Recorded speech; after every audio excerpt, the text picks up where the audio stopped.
Les nécessités de service ont été tellement importantes cette année que vous avez été dans l'incapacité de poser l'ensemble de vos congés. Nous allons donc voir aujourd'hui le compte épargne-temps. Bonjour, je m'appelle Élodie Lenelec, je suis cadre de santé, gestion du temps de travail avec Sylvie Thomas au centre hospitalier Sud-Essonne. Allez, on vous explique le compte épargne-temps. 3 capsules vont être postées tous les 15 jours sur le compte épargne-temps. Une première sur l'alimentation de ce compte. Une deuxième sur le choix proposé aux agents ayant plus de 15 jours sur leur compte épargne-temps. Et une troisième sur l'utilisation des congés. Aujourd'hui, nous allons aborder l'alimentation de ce compte. Depuis 2002, les agents de l'hôpital peuvent ouvrir un compte épargne-temps leur permettant de déposer des jours de congé ou de RTT.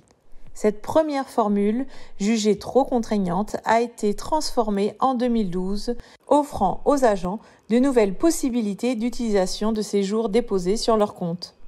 L'ancien CET est appelé le compte épargne-temps historique et le nouveau est appelé le compte épargne-temps pérenne. Sachez que tout le monde ne peut pas ouvrir un compte épargne-temps. Il faut être titulaire ou en contrat à durée indéterminée et avoir 1 an d'ancienneté. Cette année, les nécessités ont été tellement importantes dans votre service que votre encadrement n'a pas pu vous accorder l'ensemble de vos congés.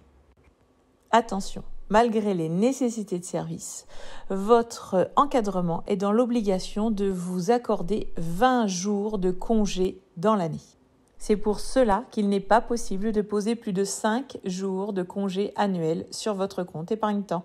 Vous pouvez donc déposer 5 congés annuels, des jours RTT sans limitation, ainsi que 240 heures supplémentaires non récupérées et non indemnisées. Attention, le calcul de votre épargne ne tient pas compte des reliquats des années précédentes. Une demande d'alimentation de compte épargne-temps n'est valable que pour l'année en cours. Concrètement, prenons un exemple. Vous deviez travailler 1600 heures. Vous avez effectué 1800 heures. Donc, vous pouvez prétendre à 200 heures sur votre compte épargne-temps. Chaque journée épargnée compte 7 heures sur un compte épargne-temps. C'est logique, car il vous suit tout au long de votre carrière, que vous passiez de nuit, que vous soyez à 80%.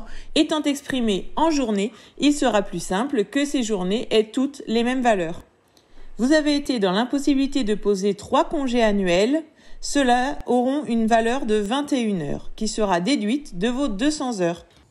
Il vous restait 28 heures de RTT qui seront déduits de vos 179 heures restantes. Il restera au final 151 heures d'heures supplémentaires à déposer sur votre compte épargne-temps. En conclusion, vous aurez posé 3 CA, 28 heures d'RTT et 151 heures d'heures supplémentaires.